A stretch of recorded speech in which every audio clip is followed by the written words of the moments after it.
Hello दोस्तों, आज हम करने वाले हैं एनवायरमेंटल साइंस। ये एबिलिटी एनहेंसमेंट कंपलसरी कोर्स है। इसकी पीडीएफ आपको डिस्क्रिप्शन में मिल जाएगी। हेलो फ्रेंड्स, मेरा नाम है मेहुल शर्मा और आपका स्वागत है मेरी इस नई वीडियो में। चलिए शुरू करते हैं।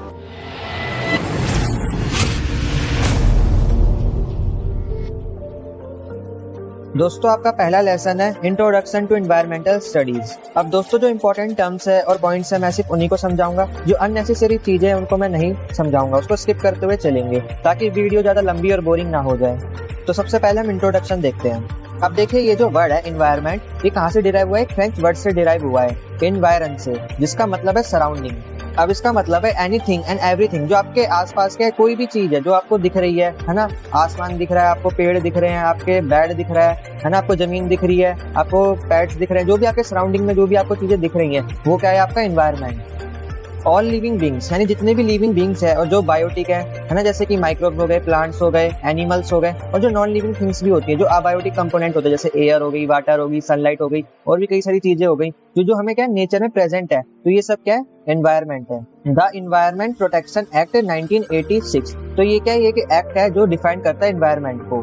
तो देखिए एक्ट क्या बोलता है? Environment included water, air and land and the inter relationship which exist among and between water, air and land and human beings, other living creatures, plants, microorganism and property। तो इस डेफिनेशन का मतलब है कि environment में water, air, land, तो ये सब इंक्लूडेड है और इन सब के बीच में क्या एक रिलेशनशिप है। वाटर, एयर, लैंड, जो भी ह्यूमन बींग्स हो गए, जितने भी हमारे अर्थ पे जितने भी लिविंग क्रिएचर्स हो गए ना, सारे एनिमल्स हो गए, प्लांट्स हो गए, तो इन सब के बीच में क्या एक रिलेशनशिप है जो मिलकर एक एनवायरनमेंट बनाती है।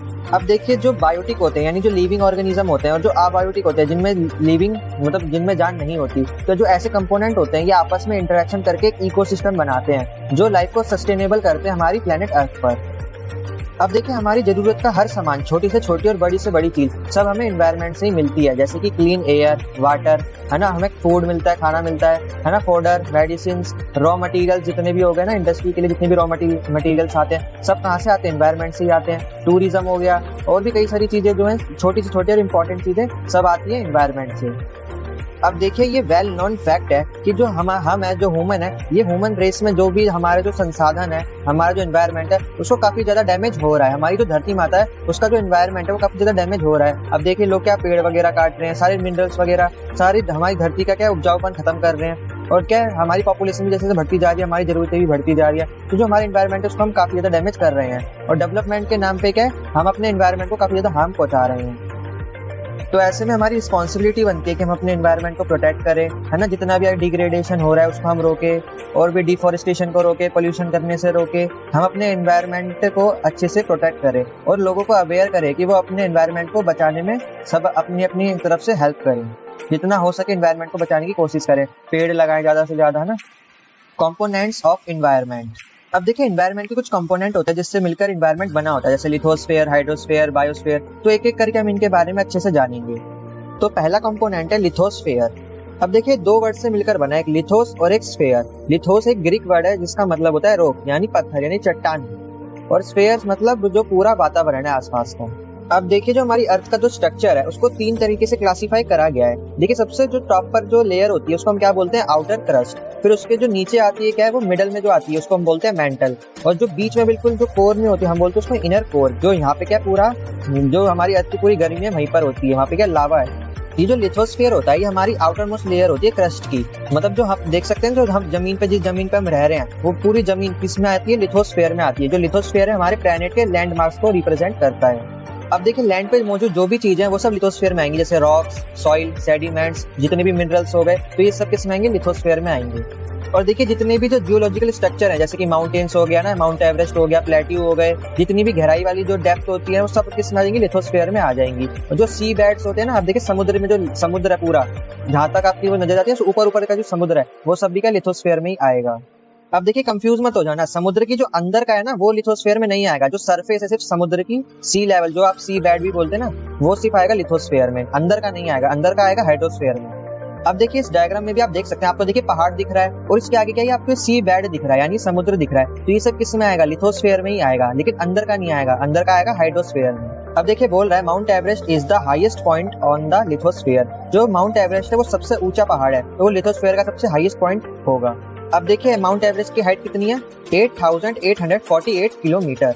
अब देखिए जितने भी जियोलॉजिकल प्रोसेस होते हैं, जैसे कि वेदरिंग मतलब जो क्लाइमेट चेंज होता है, जो सॉइल इरोजन होता है, जो वोल्केनो इरप्शन होता है, जो बायो जियोकेमिकल साइकिल चलती रहती है, मतलब जो माइक्रो ऑर्गेनिज्म की जो साइकिल चलती रहती है, वो सब किस पे चल रहा होता है, ये सब लिथोस्फीयर में हो रहा होता है। अब जितने भी जो टेरेस्ट्रियल इकोसिस्टम है, जैसे फॉरेस्ट हो गया, ग्रासलैंड हो गया, डेजर्ट हो गया, जितनी भी सब हो गई, सब किस में फाउंड होती है, लिथोस्फीयर में। आई होप आपको पूरा लिथोस्फीयर अच्छे से समझ आ गया होगा। अगर कुछ समझ नहीं आया तो आप कमेंट में भी पूछ सकते हैं, मैं आपको 100% रिप्लाई जरूर दूंगा। अब आप इस डायग्राम को भी अच्छे से समझ लीजिए, जो इसमें क्या होता है, लिथोस्फीयर का क्रॉस सेक्शन बता रखा है। तो देखिए आउटर मोस्ट क्रस्ट की लेंथ कितनी है, 0 से 100 किलोमीटर। फिर उसके बाद मेंटल आ जाता है, फिर उसके बाद आउटर कोर आ जाती है, फिर इनर कोर आ जाती है। तो ये भी पूरा आपको क्रॉस सेक्शन करके दिखा रखा है। अब अगला कंपोनेंट है हाइड्रोस्फीयर। तो ये भी 2 वर्ड से मिलकर बना है, हाइड्रोर और स्फीयर। तो हाइड्रोर का मतलब होता है वाटर, हाइड्रोर भी एक ग्रीक वर्ड है, और स्फीयर का मतलब आसपास का वातावरण। अब देखिए जो हाइड्रोस्फीयर है, ये हमारे जो प्लेनेट अर्थ है उस पे जो वाटर मास है उसको रिप्रेजेंट करता है। अब उसमें सब चीजें इंक्लूड हो जाती हैं, आइस हो गई, ग्लेशियर हो गए, जितना भी वाटर है सब हो गया, लेक हो गया, पॉन्ड हो गया, सब चीजें किस में आ जाएंगी, हाइड्रोस्फीयर में आ जाएंगी।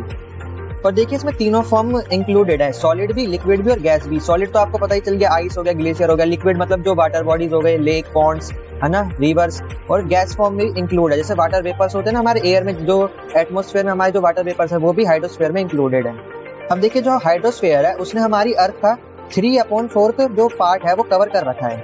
ये जो ओशन है और जो सीज है, ये हमारे मरीन इकोसिस्टम को रिप्रेजेंट करते हैं। जैसे कि आपको पता है ओशियन के अंदर, समुद्र के अंदर क्या अपनी खुद की एक दुनिया है, खुद का एक इकोसिस्टम है। लैंड पर तो अलग है और वाटर के अंदर अलग है। अब देखिए जो हमारी अर्थ पे जितना भी पानी है, तो 97% जो पानी है उसमें हाई कंसंट्रेशन ऑफ सॉल्ट है, मतलब खारा पानी है। जो समुद्र का पानी है वो कैसा होता है, खारा पानी होता है। तो 97% पानी खारा है, और सिर्फ 3% जो वाटर है वो फ्रेश वाटर है। लेकिन उसमें भी क्या दिक्कत है, जो ये 3% पानी है उसमें से भी क्या ये ग्लेशियर के फॉर्म में जमा हुआ है, कुछ रिवर में है, कुछ पॉन्ड में है, कुछ लेक्स में है, कुछ क्या है अंडरग्राउंड है, जो जमीन के नीचे का पानी है सिर्फ उसमें है। तो ये कुछ परसेंट पानी जो है जो फ्रेश वाटर के रूप में बचा हुआ है। अब फिगर 2 को देखिए। अब देखिए जो टोटल वाटर है कौन सा अर्थ का, उसके परसेंट बता रखा है, कौन सा कितना परसेंट में वाटर है। अब देखिए 97% सलाइन वाटर है जो ओशन और सीज में है, और 3% क्या है, फ्रेश वाटर है। अब उस 3% में से 2% जो वाटर है वो ग्लेशियर के फॉर्म में जमा हुआ है, आइस के रूप में है, और सिर्फ 1% जो वाटर है वो पीने के रूप में है, जो कि अंडरग्राउंड वाटर के रूप में है। रिवर हो गया, लेक हो गया, पॉन्ड हो गया। तो इन सब में क्या पीने का पानी सिर्फ 1% है। तो हमारी पूरी अर्थ पर जो सिर्फ फ्रेश वाटर है वो सिर्फ 1% है। ये जो हाइड्रोस्फीयर होता है ये वाटर साइकिल में एक इंटीग्रल पार्ट होता है, और एक क्रूशियल रोल प्ले करता है मेंटेन करने में नॉर्मल क्लाइमेट को, है ना, मेट्रोलॉजिकल को, physical, chemical and biological functions को हमारे प्लेनेट पर। अब देखिए जो ओशियन है और सी है, ये क्या करते हैं, जो कार्बन डाइऑक्साइड हमारे एनवायरनमेंट में उसको क्या सिंक कर लेते हैं, यानी एब्जॉर्ब कर लेते हैं। अगर ये कार्बन डाइऑक्साइड को एब्जॉर्ब नहीं करेंगे तो जो हमारे लिए क्या, हमारी एनवायरनमेंट के लिए काफी ज्यादा नुकसानदायक होगा कार्बन। अगला कंपोनेंट है एटमॉस्फेयर। अब ये भी सिमिलरली 2 वर्ड से मिलकर बना है, एटमॉस और फेयर। तो एटमॉस का मतलब है वेपर यानी भाप, और स्फीयर का मतलब आसपास का वातावरण। अब देखिए हमारे पूरे प्लेनेट पर जो एक थिन शीट है वो भी गैस के मिक्सचर की, वो क्या हमारे अर्थ को कवर करके रखती है, एज ए एनवेलप की तरह के हमारे प्लेनेट को यानी अर्थ को कवर करके रखती है थिन शीट, वो भी गैस की। तो उसको हम क्या बोलते हैं, एटमॉस्फेयर। अब देखिए एटमॉस्फेयर में क्या होता है कि वाटर वेपर के कंटेंट होते हैं, एयर मास की डेंसिटी जितनी भी हो गई, एटमॉस्फेरिक प्रेशर जो डिक्रीज करता रहता है और इंक्रीज करता रहता है, और जितना भी जो ड्राई एयर है वो सब किसमें अंदर आ जाती है, एटमॉस्फेयर के अंदर आती है। अब देखिए ड्राई एयर की कंपोजिशन के बारे में बता रखा है कि जो एयर है किस किस मात्रा में है। अब देखिए सबसे ज्यादा किसकी मात्रा है, नाइट्रोजन की। आपको सबको ही पता है हमारा जो एटमॉस्फेयर है सबसे ज्यादा उसमें क्या है, नाइट्रोजन है। कितने परसेंट है, 78.084%। फिर क्या है सेकंड नंबर पे ऑक्सीजन 20.946%। फिर क्या है आर्गोन 0.934%। फिर आती है कार्बन डाइऑक्साइड। फिर जो बाकी की जो अदर गैसेज हो गई, हाइड्रोजन, हीलियम और भी जितनी गैसेज है, फिर वो रिमेनिंग होती है। अब देखिए जो हमारा टेम्परेचर है जो चेंज करता रहता है, जिस रेट से वो चेंज करता है with the help of altitude, उसको हम बोलते हैं लैप्स रेट।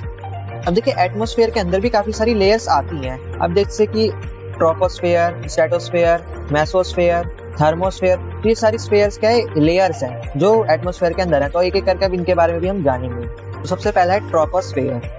तो देखिए इसका जो एल्टीट्यूड है ये वेरी करता है। इक्वेटर पे जो इसका एल्टीट्यूड है वो होता है 16 किलोमीटर, और पोल पे कितना होता है, 8 किलोमीटर। अब इसका मतलब ये है कि जमीन से 16 किलोमीटर ऊपर तक क्या ट्रोपोस्फेयर होता है। एयर का सबसे ज्यादा मास ट्रोपोस्फेयर में ही होता है। तो जो ट्रोपोस्फेयर की सबसे अपर लेयर होती है उसको हम बोलते हैं ट्रोपोपॉज़। अब देखिए जैसे जैसे एल्टीट्यूड इंक्रीज करेगा वैसे ही टेम्परेचर डिक्रीज होता जाएगा। अब देखिए अब जब आप अपने रूम में बैठे हुए हैं तो इसका देखिए टेम्परेचर कितना होगा, मान लीजिए 15 डिग्री है। अब जैसे आप ऊपर जाते रहेंगे यानी आसमान में जाते रहेंगे तो टेम्परेचर घटता जाएगा, 14 होगा, फिर 13 होगा, 12 होगा, 10 होगा, फिर ऊपर जाते जाते माइनस में होना हुआ स्टार्ट हो जाएगा। तो देखिए अभी वही बता रखा है कि ट्रोपोस्फेयर में टेम्परेचर कितना होता है। तो देखिए जैसे जैसे एल्टीट्यूड बढ़ता है तो -6.4 डिग्री माइनस होता रहता है। तो देखिए मान लीजिए अभी आप ग्राउंड में हैं, ग्राउंड लेवल पे कितना है 15 डिग्री सेल्सियस है, तो आप ट्रोपोपॉज पे पहुंचते पहुंचते यानी ट्रोपोस्फेयर के एंड तक पहुंचते पहुंचते आप कितने पे पहुंच जाएंगे, -56 डिग्री सेल्सियस पे पहुंच जाएंगे। अगर आपको एक और एग्जांपल के हिसाब से बताऊं तो अगर आपने आयरन मैन की मूवी देखी है तो आपने देखा होगा जैसे आयरन मैन सबसे ऊपर जाता रहता है तो उसका जो सूट होता है वो क्या है, जम जाता है, उसमें पूरे में बर्फ जम जाती है। क्यों? क्योंकि ऊपर जाते वक्त क्या है, जो टेम्परेचर बिल्कुल माइनस में पहुंच जाता है। अगला है हमारा स्ट्रेटोस्फेयर। अभी जो स्ट्रेटोस्फेयर होता है ये ट्रोपोस्फेयर के ऊपर वाली लेयर होती है। तो अब देखिए जो ट्रोपोस्फेयर था वहाँ पे कितना था, -56 डिग्री। तो अब ऊपर पहुंचते पहुंचते स्ट्रेटोस्फेयर में कितना हो जाता है, -2 डिग्री सेल्सियस तक हो जाता है। देखिए जो स्ट्रेटोपॉज है ये स्ट्रेटोस्फेयर की सबसे टॉप मोस्ट लेयर है। और देखिए जो ओजोन लेयर होती है वो भी स्ट्रेटोस्फेयर में ही होती है।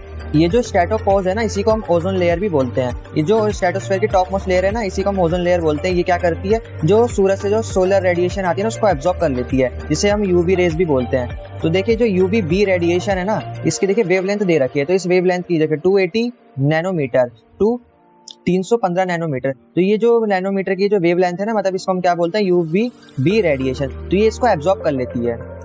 अगर देखिए ये एब्जॉर्ब ना करे तो पृथ्वी पे के लाइफ क्या पॉसिबल नहीं होगी। जो पृथ्वी पे लाइफ पॉसिबल तभी है क्योंकि ये ओजोन लेयर सारी जो रेडिएशन है उसको एब्जॉर्ब कर लेती है। अगर ये रेडिएशन एब्जॉर्ब ना करे तो हम क्या, हमारी स्किन क्या जल सकती है, हमारी रैशेस पड़ सकते हैं, हम क्या अंधे हो सकते हैं, हमारी आंख खराब हो सकती है इतनी मतलब रेडिएशन आने की वजह से। तो ये क्या हमें बचाए रखती है ओजोन लेयर।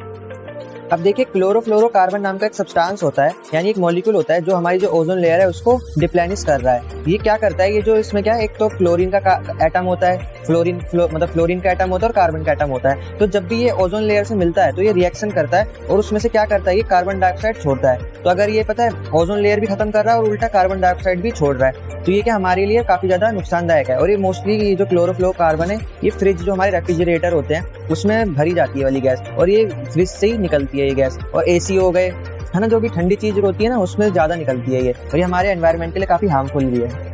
तो इसकी वजह से पता है ओजोन में होल हो जाते हैं, जो हमारी लेयर है ना उसमें होल हो जाते हैं। तो एक होल हुआ था लेकिन अब क्या, कोरोना जब आया था उस टाइम पे वो जो होल था वो भर गया था। लेकिन अब फिर से जब कोरोना चला गया तो फिर से क्या ओजोन लेयर में फिर से होल होना स्टार्ट हो गए हैं। तो हमें क्या ये ध्यान रखना है कि हमें जो क्लोरोफ्लोरोकार्बन है वो रिलीज नहीं करनी है। हमें कुछ ऐसे रेफ्रिजरेटर लेने हैं जो क्लोरोफ्लोरोकार्बन नहीं निकालते हैं, मतलब जो मॉडर्न है ना वो लेने हैं। पुराने टाइम के जितने भी जो फ्रिज वगैरह वो काफी छोड़ते हैं क्लोरोफ्लोरोकार्बन।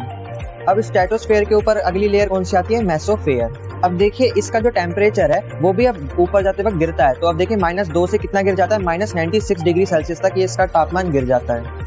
और यहाँ पे जाकर जो एयर की डेंसिटी है वो काफी ज्यादा लो हो जाती है, मतलब यहाँ पे काफी कम डेंसिटी की एयर हो जाती है। और यहाँ पे कुछ ऐसे मॉलिक्यूल्स पाए जाते हैं जो रेयर होते हैं, जैसे कि O2 और NO। ये कुछ ऐसे स्पीसीज हैं जो काफी कम पाए जाते हैं और इसी में पाए जाते हैं, इसी लेयर में पाए जाते हैं। और ये जो मॉलिक्यूल होते हैं ये जो सोलर रेडिएशन उसको एब्जॉर्ब नहीं कर पाते। तो देखिए ये सोलर रेडिएशन को एब्जॉर्ब नहीं कर पाते, इसी कारण इस लेयर में काफी ज्यादा यहाँ पे ठंडी यानी काफी ज्यादा डिग्री में गिर जाता है तापमान। अब मेसोस्फेयर के ऊपर कौन सी लेयर होती है, थर्मोस्फेयर। अब देखिए इस लेयर में मोस्टली आयनिक एटम पाए जाते हैं, जैसे ऑक्सीजन के एटम हो गए और अदर आयनिक एटम हो गए, जो ये क्या है, जो रेडिएशन की जो शॉर्ट वेव होती है उनको एब्जॉर्ब कर लेते हैं। और ये जब एब्जॉर्ब कर लेते हैं तो इनका टेम्परेचर भी काफी ज्यादा बढ़ जाता है। तो इस लेयर में क्या है, अब देखिए -96 डिग्री था, अब सीधा बढ़कर कितना 1200 डिग्री सेल्सियस बढ़ जाता है। तो इतनी ज्यादा इसमें इस लेयर में हीट आ जाती है। अब ये आपको कंपैरिजन करके दिखा रखा है सभी लेयर्स के बीच में। तो आप देख सकते हैं इसमें एल्टीट्यूड का, एवरेज एल्टीट्यूड मतलब कितने किलोमीटर का इसमें डिस्टेंस आता है, टेम्परेचर का बता रखा है, और इनमें कौन कौन से केमिकल पाए जाते हैं उनका बता रखा है। तो ये टेबल आप याद करके जाना क्योंकि ये पेपर में बनाने को आ सकती है और इससे काफी आप अच्छे नंबर भी ले सकते हैं। और ये इमेज दे रखी है, इसमें आपको सब बता रखा है कि ट्रोपोस्फेयर क्या है ना, सारी लेयर्स के बारे में बता रखा है, कौन सी मीटर पे कितनी कौन सी लेयर आती है। अब हम पढ़ेंगे बायोस्फेयर के बारे में। अब बायो भी क्या है, एक ग्रीक वर्ड है और इसका मतलब होता है लाइफ यानी जीवन। अब देखिए एनवायरनमेंट में एटमॉस्फेयर, लिथोस्फेयर और हाइड्रोस्फेयर, जब ये तीनों आपस में मिल जाते हैं तो ये बनाते हैं बायोस्फेयर। अब देखिए जब भी एक लाइफ मतलब एक जीवन को जीने के लिए क्या क्या चाहिए, हवा चाहिए, पानी चाहिए, जमीन चाहिए, है ना। तो ये तीनों चीजें जब मिल जाती हैं तो एक लाइफ बनती है। तो ऐसी एटमॉस्फेयर, लिथोस्फेयर और हाइड्रोस्फेयर मिलकर एक बायोस्फेयर बनाते हैं। अब बायोस्फीयर में सारे लिविंग ऑर्गेनिज्म आ जाते हैं, छोटे से लेके बड़े तक। यहाँ पे एनिमल आ जाएंगे, प्लांट्स आ जाएंगे, ह्यूमन बीइंग आ जाएंगे, माइक्रोब्स आ जाएंगे, बैक्टीरिया आ जाएंगे। तो सब चीजें किस में आ जाएंगी? बायोस्फीयर में आएंगी।